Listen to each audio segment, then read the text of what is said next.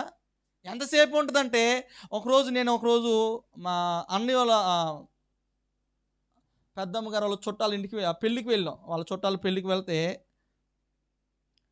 అక్కడ ఒక ఇద్దరు వచ్చారు, తల్లి కూతుర్లు. అసలే సమ్మరు, మేకప్ మాత్రం ఒక అరంగుళం దాకా వేసింది. మేకప్ వేసి అసలే అప్పుడే ఏసీలో నుంచి వచ్చినట్టుగా వాళ్ళకి ఆ ఏసీయే లేదంట. మేకప్ ఆ పెళ్ళికి వచ్చే ముందు అంట అక్కడికి ఆ పెళ్ళి మండపం దగ్గరలోనే బ్యూటీ పార్లర్ ఉందంట. ఎక్కడ ఉంది బ్యూటీ పార్లరు? పెళ్లి మండపం పక్కనే ఉందంట, కొంచెం దూరంలో. వెళ్ళి తల్లి కూతురు ఏం చేశారంటే బ్యూటీ పార్లర్కి వెళ్ళి గట్టిగా వేయించుకున్నారు, పెదాలకి ఆరంగా వేసుకున్నారు, మొత్తం వేసుకుని. ఇప్పుడు పెళ్లి మండపంలో జనాలు ఎక్కువ ఉండేసరికి ఏసీ లేదేమో, చెమట కారుతుంది. ఇప్పుడు మొఖాలకు ఇప్పుడు మేకప్ వేసుకున్నందుకు చెమట కారిద్దా కారదా? ఇప్పుడు ఏమైందంటే చెమట కారుతుంటే ఇలాగా కారుతుంది, నీళ్ళు కారుతున్నట్టు. ఇప్పుడు ఇసుక మీద నీళ్లు కారితే ఎలా ఉంటుంది దార, ఈ మేకప్ ఏమో ఇటు పక్క అటు పక్క నీళ్లు కారుతున్నాయి. ఇంకా ఆవిడ చేసే యాక్షన్కి తట్టుకోలేక నాతో పాటు మా అన్నయ్య ఒకడు కూడా ఉన్నాడు, ఇద్దరు కామెంట్ చేసుకుంటున్నాం. వీళ్ళు ఇప్పుడే ఏసీలో నుంచి వచ్చి మేకప్ వేసుకుంటాం ఎందుకు, దాన్ని మళ్ళీ వచ్చిన మన జనాలకి నేను మేకప్ వేసుకున్నాను చెప్పడం, మళ్ళీ అనవసరంగా నేను మేకప్ వేసుకున్నాను అంటే ఎందుకు? మేకప్ అంటే మనుషుల్ని మోసం చేయడానికి కాదు ఈరోజు కావాల్సింది. మనకున్న నేను అంటాను, నువ్వు ఎంత మేకప్ వేసుకున్నా దానికంటే ముందుగా నీకు జ్ఞానము కలిగి ఉంటే కనుక, జ్ఞానం కనుక ఉంటే కనుక నీ గురించి అందరూ చెప్పుకోవడం ప్రారంభిస్తారు. ఇప్పుడు నీ గురించి ఏం చెప్పుకుంటారు? ఎందుకు అందరూ ఏమనుకున్నారంటే, ఆమె ముందు ఏం మాట్లాడుకోకుండా పక్కన ఏమంటున్నారంటే ఎందుకు మేకప్ వేసుకొచ్చింది, ఎందుకు ఈ మాటలు అంటే ఈరోజు ఎందుకు అనవసరంగా మళ్ళీ వాళ్ళే అంటారు అనవసరంగా మేకప్ వేసుకున్నాను అంటారు. ఎందుకు డబ్బులు వేస్ట్ చేసుకోవాలి, ఎందుకు ప్రజల్లో అని అనుకోవాలి. నేను అంటాను, ఈ ప్రకాశం కాదు కావాల్సింది ఈరోజు మనకి. ఏది కావాలి అంటే జ్ఞానము కావాలి. కుటుంబాన్ని కట్టుకునే విషయంలో జ్ఞానం కావాలి, కుటుంబాన్ని నడిపించే విషయంలో జ్ఞానం కావాలి. ఏది ఉన్నా లేకపోయినా, మన కందానికి ఏది ఉన్నా లేకపోయినా మనకు ఉండవలసింది ఉండాలి తెలుసా, జ్ఞానము. అందుకనే భక్తుడు సొలొమోను చెప్తాడు, జ్ఞానవంతురాలు తన ఇల్లును కట్టుకుంటుంది, మూఢురాలు తన ఇల్లును ఓడబెరుక్కుంటుంది. అంటే ఎలా ఉండాలంటే జ్ఞానము కావాలి. అందుకని సొలొమోను చెప్తాడు, అయ్యా మీరు ఏది ఉన్నా సరే, నాకు నిజమైనా సరే, కానీ మీకు ఉండవలసింది ఒకటి ఉండాలి, జ్ఞానము గనక ఉంటే కనుక మీ ముఖాలు తేజస్సుగా మార్చబడతాయి. మీ ముఖాలు అందంగా మార్చబడాలంటే మీలో జ్ఞానం ఉండాలి, జ్ఞానము కలిగిన వారిగా మార్చబడాలి. జ్ఞానం లేకపోతే కనుక అంతా వ్యర్థమని అంట.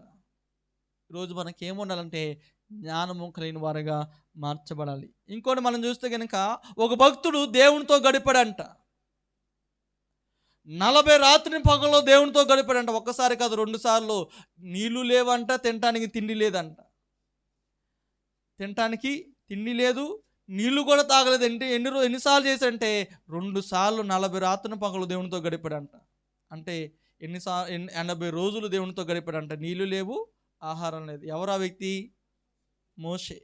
మోషే మొట్టమొదటిగా దేవుడు పిలిచాడు, అయ్యా ఈ పర్వతం మీదకి రా అని దేవుడు పిలిస్తే 40 రాత్రి పగలు దేవునితో గడిపాడంట, ఉపవాసంతో గడిపితే. ఆ సీనాయి పర్వతం మీద నుంచి దిగి వస్తున్నప్పుడు ఎలా ఉన్నాడో చూడండి. నిర్గమకాండము 34వ అధ్యాయము 30 వచనం.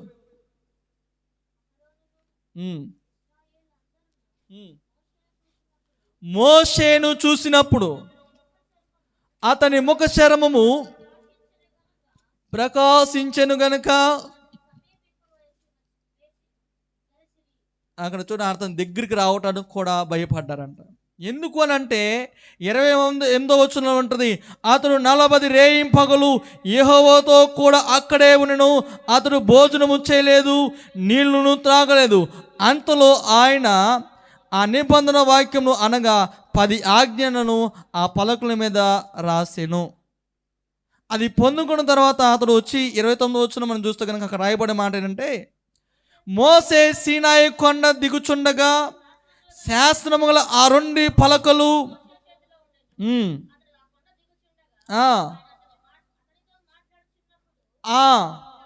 తన ముఖ చర్మము ప్రకాశించిన సంగతి మోషేకు తెలిసి ఉండలేదు. అతని ముఖము ప్రకాశిస్తున్న సంగతి ఎవరికి తెలియలేదంట. ఏం చేశాడు మోషే అంటే దేవునితో గడిపాడు. ఎన్ని రోజులు అంటే 40 రాత్రి పగలు, రేయిం పగలు. ఆయనకి ఏం లేదంట, భోజనము నీళ్లును లేవంట. అంటే రెండోదిగా మన ముఖాలు ప్రకాశించాలంటే ఏం చేయాలంటే ఉపవాస ప్రార్థన చేయాలంట. ఏం ప్రార్థన చేయాలి? ఉపవాస ప్రార్థన చేస్తే కనుక, దేవునితో మనం గడిపితే కనుక ఖచ్చితంగా నేను చెప్తాను, నీ ముఖాలు ప్రకాశిస్తాయి. ఒకవేళ మనకు తెలియకపోవచ్చు మనం ప్రకాశిస్తున్నామో లేదో అని, కానీ ఎదుటిన్న వ్యక్తికి తెలిసింది నీ ముఖము ప్రకాశించిందని. అక్కడ అంటాడు మోషేకి తెలియదేదంట నీ ముఖము ప్రకాశిస్తుందని. అహరోను అక్కడ ఉన్న ప్రజలందరూ అంటున్నారంట, అయ్యా నీ ముఖము ప్రకాశిస్తుంది, నీ ముఖాన్ని మేము చూడలేకపోతున్నాం. అంటే ఇప్పుడు మన ముఖాలు ప్రకాశించాలంటే మనం ఏం చేయాలి? రెండోది చెప్పండి, ఏం చేయాలి? ఉపవాసంతో ప్రార్థన చేయాలి, కన్నీటితో మనం ప్రార్థన చేయాలి. ఉపవాస ప్రార్థన ఎప్పుడైతే మనం అయితే ప్రార్థిస్తున్నామో ఖచ్చితంగా మన ముఖాలు ప్రకాశిస్తాయి, ప్రకాశమయంగా కనిపిస్తాయి. ఏ వ్యక్తి చూడని రీతిగా దేవుడిని మార్చడం ప్రారంభిస్తాడు. నీ ముఖాలు అందంగా ఉండాలి అని అంటే కనుక నువ్వు చేయవలసింది ఏంటంటే నీవు దేవునితో గడపాలి. ఈరోజు నువ్వు దేవునితో గడిపితే కనుక ఉపవాసంతో ఎన్ని రోజులు ప్రతిష్ఠించుకుంటావో అన్ని రోజులు దేవునితో నువ్వు ప్రార్థన చేస్తే ఖచ్చితంగా నువ్వేమవుతావు తెలుసా? నువ్వు నీ ముఖాలు ప్రకాశమయంగా కనిపిస్తాయి, అందరికీ అందంగా కనిపిస్తావు. అందంగా కనిపించాలంటే నీ డబ్బులు ఖర్చు పెట్టుకోక్కర్లేదు. నువ్వు చేయవలసింది ఏంటంటే తెలుసా? అసలు నీ ఖర్చు కూడా ఉండదు. నీ దేవుడు చెప్పే మాటలు గ్యాస్ ఖర్చు ఉండదు, బియ్యం ఖర్చు ఉండదు, కూరగాయల ఖర్చు ఉండదు. ఏంటిది అది? ఉపవాస ప్రార్థన. నీ పని కూడా, నీ ఒళ్ళు కూడా అలసిపోదు. కారణం తెలుసా? లెగడం, ప్రార్థన చేయడం, మంచిలు తాగడం, లెగడం, మంచిలు తాగడం, లేకపోతే ప్రార్థన చేసుకోవడమే. ఏ ఖర్చు లేని పని. నీ ముఖం ప్రకాశించాలంటే ఏ ఖర్చు అక్కర్లేదు. నీ ముఖం ప్రకాశించండి. మనమైతే ముఖాలు ప్రకాశించాలని ఖర్చు పెట్టుకుని ప్రకాశించుకోండి కొంతకాలమే, కానీ దేవుడిచ్చే ప్రకాశము నీవు జీవించినంత కాలం నిలిచి ఉండదు. దేవునికి స్తోత్రం, హల్లెలూయా. నీ ఉపవాసంతో ప్రార్థన చేయి, ప్రతిష్ఠించుకుని ఖచ్చితంగా నువ్వు ప్రకాశిస్తావు. ఏ ప్రజలు చూడలేకున్న దేవుడు నిన్ను మారుస్తాడు. అంటే ఇప్పుడు మనం ఏం చేయాలి? ఉపవాసంతో ప్రార్థన చేయాలి. ఇప్పుడు 21 దినాన్ని ఉపవాస ప్రార్థన మనం ఏం చేయాలంటే ప్రార్థన మనం చేయాలి. ప్రార్థనతో దేవునితో గడుపుతున్నప్పుడు దేవుడు ఏం చేస్తాడంటే దేవుడు తన నిబంధనలను దేవుడు మనకు తెలియజేస్తాడు. తన ప్రజలకు కావాల్సిన నిబంధనలు మోషేకి తెలియజేసినట్టుగానే ఈరోజు నీవు నీ ప్రజలకో లేకపోతే నీ కుటుంబానికో దేవుడు ఏం చేయాలని ఆశపడతాడో అవి దేవుడు ఖచ్చితంగా నువ్వు పొందుకుంటావు. ఎవరైతే 21 దినాల ఉపవాస ప్రార్థనలో పాల్గొంటారో, ఎవరైతే ప్రార్థన చేస్తారో, ఒకవేళ మీ శరీర తత్వం బట్టి ఒకవేళ ఉపవాసము ఉన్నా లేకపోతే ఒకవేళ లేకపోయినా ప్రార్థనలో మీరు గడిపితే కనుక నీ కుటుంబం గురించి లేకపోతే నీ గురించి దేవుడు ఖచ్చితంగా దేవుడు బయలుపరచడం నీతోనే నీతోనే మాట్లాడతాడు, నీతోనే స్పష్టంగా దేవుడు తెలియజేయడం ప్రారంభిస్తాడు. మోషే ప్రార్థన చేస్తాడు. అన్ని లక్షల ప్రజల మంది, మోషే ఒక్కడే 40 రాత్రిని పగలు దేవునితో గడిపాడు. ప్రజలందరికీ రావాల్సిన నిబంధన 10 ఆజ్ఞలు ఎవరికి ఇచ్చారంటే మోషేకి ఇచ్చాడు. అంటే ఇప్పుడు ప్రజలందరికీ నిబంధన ఇవ్వాలంటే దేవుడు నీతో తెలియజేస్తాడు. నువ్వు కనుక దేవునితో గడిపితే నీ ముఖము ప్రకాశించింది. అయ్యో మోషే, అయ్యా మేము ఈ పర్వతం కింద మేము ఉన్నాం, మేము తింటున్నాము, అవి తిన్నాము, ఇవి తాగాము, కానీ మా ముఖాలు ప్రకాశించలేదు. ఎప్పుడు మా ముఖాలు లేకపోతే నల్లగానో లేకపోతే అందహీనంగా నీరసంగానే ఉన్నాయి. కానీ మోషే అయితే 40 రాత్రిని పగలు ఆ కొండ మీదే ఉన్నాడు. అక్కడ వంట చేసేది వాళ్ళు ఎవరు లేరు, దేవుడితోనే గడిపాడు. కానీ అతని ముఖము మాత్రం ప్రకాశిస్తుందని చెప్పుకోవడం ప్రారంభించారు. ఈరోజు నీ గురించి దేవుడు చెప్పే విషయం ఇదే. ఈ 21 దినాల ఉపవాస ప్రార్థనలో నీవు కనుక కనిపెట్టి నువ్వు ప్రార్థన చేయగలిగితే కనుక, వ్యక్తిగతమైన నీ ప్రార్థనలో కూడా నువ్వు ప్రార్థన చేయగలిగితే కనుక ఖచ్చితంగా నీ ముఖాలు ప్రకాశిస్తాయి. నీలో ఉన్న లేకపోతే నీ కుటుంబాన్ని వేధిస్తున్న ప్రతి పరిస్థితుల నుంచి దేవుడు విడుదల చేయడం ప్రారంభిస్తాడు. అందుకనే మనం ఏం చేసుకోవాలో తెలుసా?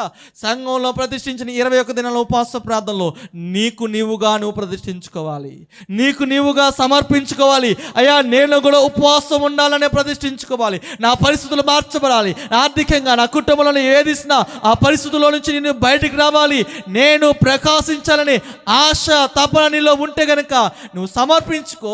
ఖచ్చితంగా నీ ముఖం ప్రకాశించింది, నీ కుటుంబంలో ఉన్న పరిస్థితులన్నీ ప్రకాశించబడతాయి. చీకట్లో ఆయనను వెలుగుమయంగా దేవుడు నిన్ను చేయడం ప్రారంభిస్తాడు. దేవునికి స్తోత్రం, హల్లెలూయా. యేసు ప్రభువారు కూడా ఒక పర్వతం మీదకి వెళ్ళినప్పుడు అంట ఆయన ప్రకాశమయంగా కనిపించాడు. చూడండి మత్తయి సువార్త 17వ అధ్యాయము, మత్తయి సువార్త 17వ అధ్యాయము 2వ వచనం మనం చూస్తే కనుక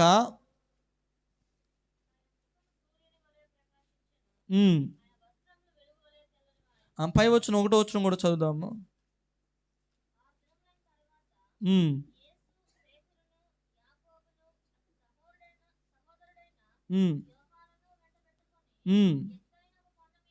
ఉమ్.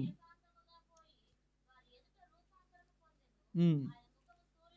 ఆయన ముఖము సూర్యుని వలె ప్రకాశించెను, ఆయన వస్త్రములు వెలుగు వలె తెల్లవాయను. యేసు ప్రభువారు నిలుచుండి, యేసు ప్రభువారు తన శిష్యులతో పాటు పరిచర్య చేస్తున్న దినాల్లో రూపాంతరం కొండ మీదకి వెళ్ళినప్పుడు యేసు ప్రభువారి ముఖము సూర్యుని ఏ రీతిగా అయితే ప్రకాశమయంగా కనిపించిందో ఆ రీతిగా ప్రకాశమయంగా కనిపించారంట. అక్కడ ఎవరు ఉన్నారంటే మోషే, ఏలియా వచ్చి ఏం చేస్తారంటే దేవునితో మాట్లాడటం ప్రారంభించారంట. అంటే ఇప్పుడు మనం ఉపవాస ప్రార్థనలో మనం ఏం చేయాలంటే దేవుని వాక్యాన్ని మనం ధ్యానం చేయాలి. ఉపవాస ప్రార్థనలో అలాగే ఆ పర్వతం మీదకి రూపాంతరం కొండ మీద ఏం చేశారంటే దేవుని యొక్క వాక్యాన్ని ధ్యానం చేశారు యేసు ప్రభువారు. మోషే, ఏలియాలు ఎందుకు వచ్చారో తెలుసా? అయ్యా మోషే చెప్తున్నాయా మన ప్రజలకు నిబంధనలు ఉన్నాయి, ప్రవచనాలు ఎలా చెప్తున్నాయి, ఏలియా కూడా ఉన్నాడయ్యా ఇలాగ ప్రవక్తలు ప్రవచించారు, ఈ ప్రవచనాలు ఉన్నాయని యేసు ప్రభువారికి ఏం చేస్తారంటే ధర్మశాస్త్రం ఉన్న ప్రవచనాలు, ధర్మశాస్త్రం ఉన్న వాగ్దానాలని యేసు ప్రభువారికి తెలియజేయడం ప్రారంభిస్తున్నారు. అందుకని అన్నారు మనం ఏం చేయాలంటే మూడోదిగా మనం ఏం చేయాలంటే వాక్యాన్ని మనం ధ్యానం చేయాలి. అందుకని యేసు ప్రభువారు ఎలా కనిపించారంటే వారి ముఖము సూర్యుడు ఏ రీతిగా అయితే ప్రకాశిస్తాడో ఆ రీతిగా అంటే ఉపవాస ప్రార్థనలో మనం కూడా చేయవలసిన రెండోదిగా ఏం చేయాలంటే మన వాక్యాన్ని ఎక్కువగా మనము ధ్యానము చెయ్యాలి. వాక్యాన్ని మనం ఎప్పుడైతే మనం ధ్యానం చేస్తామో మన ముఖము ప్రకాశమయంగా కనిపించింది. అలాగే అంటున్నారు యేసు ప్రభువారు ఇంకేంటంటే ఆయన వస్త్రాలు కూడా ఎలా ఉన్నాయంట, వెలుగుగా తెల్లగా మార్చబడినాయి అంట. ఈరోజు నీవు తెల్లగా మార్చబడాలంటే, వెలుగుమయంగా మార్చబడాలంటే వాక్యాన్ని మనము ధ్యానం చేయాలి.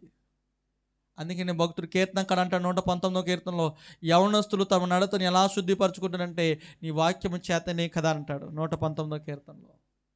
అంటే మన వాక్యము చేత మనం పరిశుద్ధపరచుకోగలుగుతాం. ఉపవాస ప్రార్థనలో మనం ప్రార్థన చేసినప్పుడు మనం ప్రకాశించాలంటే కనుక ఈ ప్రార్థనలో మనం ఏం చేయాలంటే మన వాక్యాన్ని ధ్యానం చేసినప్పుడు మనలో ఉన్న లోపాలు ఏంటో వాటన్నిటిని దేవుడు బయలుపరుస్తున్నప్పుడు వాటన్నిటిని ఒప్పుకుని విడిచిపెడితే కనుక మనలో ఉన్న డాగు కలంకం అంతా బయటకు వచ్చింది. మనం ఎలా ఉంటామంటే ప్రకాశమయంగా మనం కనిపించడం. అందుకని యేసు ప్రభువారు ఎలా ఉన్నారంటే ప్రకాశమయంగా మార్చబడ్డారంట. 119వ కీర్తన 9వ వాక్యాన్ని మనం చూస్తే కనుక యవనులు దేని చేత తమ నడతను శుద్ధిపరచుకుందరు, నీ వాక్యం బట్టినే అయా నీ వాక్యం బట్టి, నీ వాక్యంని జాగ్రత్తగా చూచుకున్న బట్టే కదా. దేవుని వాక్యాన్ని జాగ్రత్తగా నువ్వు గమనిస్తే నిన్ను నీవు పరిశుద్ధపరచుకోగలుగుతావు.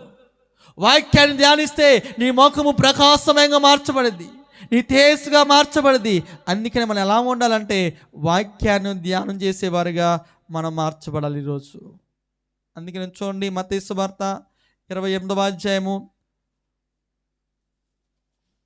3వ వచనాన్ని మనం చూస్తే కనుక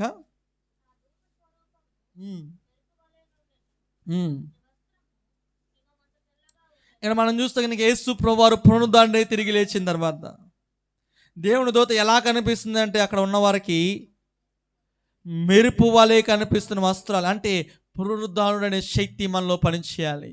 పునరుద్ధానుడి యేసు ప్రభువారి యొక్క ప్రభావం మనలో పనిచేయాలి.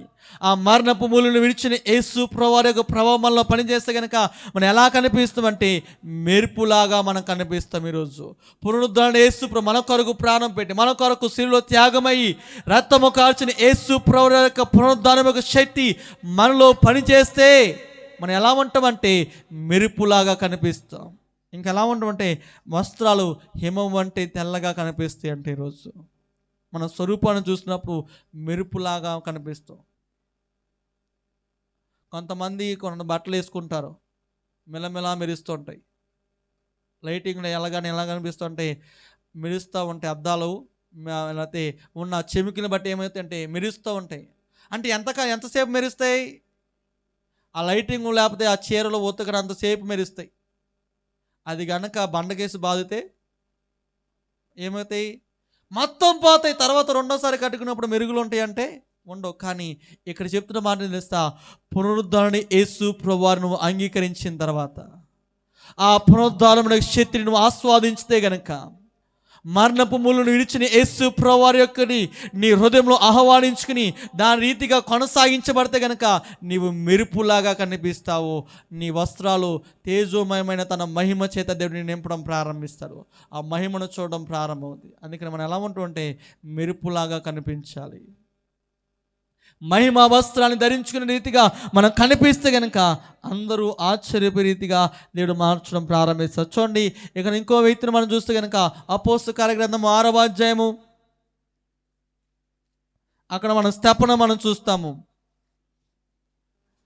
స్తెఫను రాళ్లతో కొడుతున్నప్పుడు ఆకాశం వైపు కదలనైతే చూస్తే కనుక దేవుని కుడిపా చూడండి 6వ అధ్యాయము మనం చూస్తే కనుక స్తెఫను చెప్తాడు.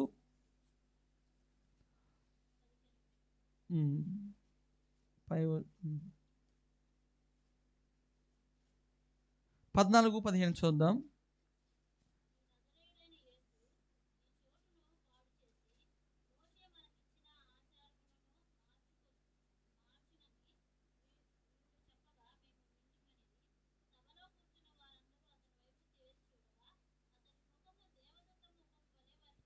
ఇంకా మనం చూస్తే కనుక స్తెఫను ఏం చేస్తాడంటే దేవుని గురించి సువార్తను ప్రకటించేవాడుగా ఉన్నాడు. దేవుని గురించి ప్రజలందరూ తెలియజేసిన వాడుగా ఉన్నాడు. తెలియజేసిన వ్యక్తి ఏమైనంటే ఆ స్తెఫను పట్టుకుని ఆయన రాళ్ళతో కొట్టినప్పుడు అందరూ అనుకున్న సభలో ఉన్న వారందరూ అంటే అతని ముఖం ఎలా కనిపించిందంట, దేవదూత ముఖం వలె కనిపించింది. అంటే మనం ఏం చేయాలంటే దేవుని గురించి సువార్తను మనము ప్రకటించే వారంగా ఉంటే కనుక దేవదూత ముఖం వలె ప్రకాశించిందంట మన ముఖము. మన ముఖాలు ప్రకాశించాలంటే మనం ఏం చేయవలసిందంటే సువార్తను ప్రకటించాలి. ఇప్పుడు ఈ సమయంలో మనం దేవుని యొక్క బలలో మనం ప్రవేశించబోతున్నాము. అని శరీరంలో రక్తాన్ని మనం పానం చేస్తున్నాము. పానం చేసి మనం ఏం చేయాలంటే దేవుని గురించి మనం ఏం చేయాలి, అనేక ప్రజలకు ప్రకటించాలి. స్తెఫను ప్రకటించాడు. అందరూ ఆయన రాళ్లతో పట్టుకుని రాళ్లతో కొడుతున్నప్పుడు అక్కడ ఉన్న సభలో కూర్చొని అందరూ ఎవరి ముఖం చూస్తున్నారంటే స్తెఫను ముఖం చూస్తే ఎవరి ముఖం కనిపించిందంట, దేవదూత ముఖము. అంటే సువార్త ప్రకటించే వారి ముఖాలు ఎలా కనిపిస్తాయి అంటే దేవదూత ముఖాలుగా దేవుడు కనిపిస్తాయి. అంటే ఈరోజు నీ ముఖము అందంగా కనిపించాలంటే నువ్వు చేయవలసిన పని ఏంటంటే చివరిగా సువార్తను నువ్వు ప్రకటించాలి. దేవుని గురించి కొందరికీ నువ్వు చెప్పాలి. దేవుని గురించి ప్రకటించేవాడిగా నువ్వు ఉంటే కనుక దేవదూత ముఖం వలె దేవుడు నిన్ను మారుస్తాడు. దేవదూతకు ఏ ముఖం ప్రకాశిస్తుందో ఆ ప్రకాశమైన వెలుగు నీ ముఖంలో కనిపించడం ప్రారంభమైంది. ఎన్ని మాట్లాడుకున్నాం మనం? ఒకటి, జ్ఞానము కలిగి ఉంటే మన ముఖము ప్రకాశించింది. ఉపవాస ప్రార్థన చేస్తే మన ముఖము ప్రకాశించింది. అదే రీతిగా దేవుని వాక్యాన్ని మనం ధ్యానం చేస్తే, ధర్మశాస్త్రం మనం ధ్యానం చేస్తే మన ముఖము సూర్యుని కంటే ప్రకాశంగా మార్చబడింది. అదే రీతిగా ఏం చెప్తుందంటే దేవదూత ముఖం వల్లే మార్చబడింది. మన ముఖాలు ఆ సువార్తను ప్రకటిస్తే కనుక మన ముఖాలు ఎలా ఉంటాయంట, దేవదూత ముఖం వలె మార్చబడింది. చివరిగా మనం ఒక వాక్యాన్ని చదువుకుని మనం ముగించుకుందాం. 50వ కీర్తన 2వ వాక్యాన్ని మనం చదువుకుందాం. 50వ కీర్తన 2వ వాక్యాన్ని మనం చూస్తే కనుక పరిపూర్ణ సౌందర్యం గల సియోను నుండి దేవుడు ప్రకాశించుచున్నాడు. పరిపూర్ణమైన సియోను అంటే పరలోకం నుండి దేవుడు మన ఏం చేస్తాడంటే ఆయన ఏం చేస్తాడంటే పరిపూర్ణమైన సౌందర్యము గల సియోను నుండి, పరిపూర్ణమైన సౌందర్యము, బంగారము కల్తీ లేని బంగారం ఎక్కడ ఉందంటే యేసు ప్రభువారి దగ్గర ఉంది. ఇప్పుడు వేసుకునే బంగారం, కొనుక్కునే బంగారంలో ఎంతో కొంత కల్తీ ఉంటుంది. దాన్ని ఏం చేస్తారంటే ఈ బంగారం ఎంత గోల్డ్ అని చెప్తూ ఉంటారు. ప్యూర్ గోల్డ్ అని అంటారు. ఆ ప్యూర్ ఉండదు, అందుట్లో ఎంతో కొంత లోపం ఉంటుంది. కానీ అక్కడ అంటున్నాడు యేసు, అక్కడ రాయబడిన మాట తెలుసా, పరిపూర్ణ సౌందర్యము గల సియోన్లో నుండి దేవుడు ప్రకాశిస్తున్నాడంట. ఆ ప్రకాశం, అక్కడ ప్రకాశం పరిపూర్ణమైన సియోను నుండి ఆయన ప్రకాశిస్తున్నాడు. ఆ ప్రకాశము నీలో ఉంటే కనుక నీవు ప్రకాశిస్తావు. అందుకనే ఈ ఉపవాస ప్రార్థనలో నువ్వు ప్రకాశించాలి. ఈ 21 దినాల ఉపవాస ప్రార్థనలో మనం ఏవాలంట, ప్రకాశించే వారంగా మనం మార్చబడాలి. అందుకని అన్నాడు పరిపూర్ణమైన సియోను నుండి పరిపూర్ణమైన సౌందర్యము గల సియోను నుండి దేవుడు ప్రకాశిస్తున్నాడు. నీవు కూడా ఏమవ్వాలంట, ఆ ప్రకాశము నీవు కూడా సంపాదించుకునేవారుగా ఉందురుగాక. మన ముఖాలు ప్రకాశమయంగా మార్చబడును గాక. సూర్యుని కంటే అందంగా మన ముఖాలు ప్రకాశించును గాక. దేవదూత ముఖాలుగా మన ముఖాలు మార్చబడును గాక. పరిపూర్ణమైన సౌందర్యమును మనం పొందుకుందాము గాక. మోకరిద్దాం, ప్రార్థన చేసుకుందాం. మన ముఖాలు ప్రకాశించాలంటే జ్ఞానమును సంపాదించుకోవాలి. మన ముఖాలు ప్రకాశించాలంటే ఉపవాసంతో మనం ప్రార్థన చేయాలి.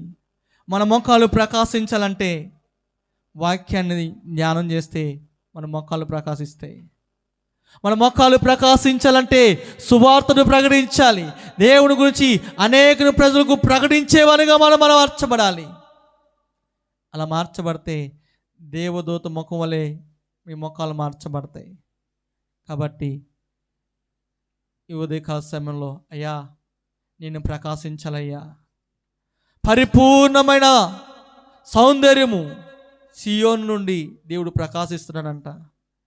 ఈరోజు ఆ పరిపూర్ణమైన సౌందర్యుని యేసు నీలో ప్రకాశించాలని ఆశపడుతుండగా నీవు కూడా జ్ఞానము కలిగి, ప్రార్థనాత్మ కలిగి, ఉపవాసంతో ప్రార్థన చేసి, వాక్యాన్ని ధ్యానం చేసి, సువార్తను ప్రకటిస్తే ఎవరికి లేని ప్రకాశమయము. ఈ లోకంలో ఎంతమంది అందగత్తులు, అందము చందం కలిగిన వారు ఉండవచ్చు, కానీ వారికన్నా అందమైన వ్యక్తులుగా ప్రకాశించేవారుగా నువ్వు మార్చబడతావని దేవుడు నీతో మాట్లాడే రోజు. కాబట్టి అయ్యా నేను ప్రకాశించాలని ఆశ నీకుంటే ప్రార్థన చేసుకుందాం. సకల ఆశీర్వాదాలను కానుభూతుడైన మా ప్రియ పరలోక తండ్రి, నీకు వందనాలు, స్తోత్రాలు తెలియజేస్తున్నాం. ఈ ఉదయకాల సమయంలో ఈ ఆరాధనలు మీ తోడు నడిపించారు. అందును మన స్తోత్రాలు. వాక్య భాగం నుండి మీరు నాతోనూ మీ ప్రజలతో మీరు మాట్లాడుతూ వచ్చారు. ఈ మాటలు మన స్తోత్రాలు. ప్రకాశమైన ముఖములు కలిగి ఉండాలంటే ఏం చేయాలో మీరు మాతో మాట్లాడారయ్యా. జ్ఞానం కలిగి ఉండాలని, ఉపవాసంతో ప్రార్థించాలని, నీ వాక్యాన్ని ధ్యానం చేయాలని, అయ్యా నిన్ను గురించి సువార్తను ప్రకటించాలని, ఆ ప్రకటిస్తే పరిపూర్ణమైన సౌందర్యము మీరు మాకు అనుగ్రహిస్తారని మీరు మాతో మాట్లాడుతూ వచ్చారు. ఈ మాటలు మీ బిడ్డల జీవితంలో కార్యసాధకం చేయండి. నీ కృపతో నింపి నడిపించండి. ఈ వాక్యాన్ని విన్న ప్రతి బిడ్డల జీవితంలో ఒక ఉన్నతమైన ఉజ్జీవాన్ని, ఉన్నతమైన ప్రకాశమైన జీవితాన్ని మీ బిడ్డలకు మీరు అనుగ్రహించి మీరే ముందుకు నడిపించి బలపరిచి క్షేమం దయచేయమని యేసు నామములో ప్రార్థిస్తున్నాము తండ్రి, ఆమేన్. ఈ సమయంలో బలారాధన కార్యక్రమం వెళ్దాం. బైబిల్ గ్రంథం నుంచి కొరింథీ రాసిన మొదటి పత్రిక 11వ అధ్యాయం 23వ వచనం నుండి 32వ వచనం వరకు మన మధ్యలో చిట్టక్క చదువుతారు. కొరింథీ రాసిన మొదటి పత్రిక 1వ అధ్యాయం 11వ వచనం నుండి 23వ వరకు, 11వ అధ్యాయము 23వ వచనం నుండి 32వ వచనం వరకు చదవండి.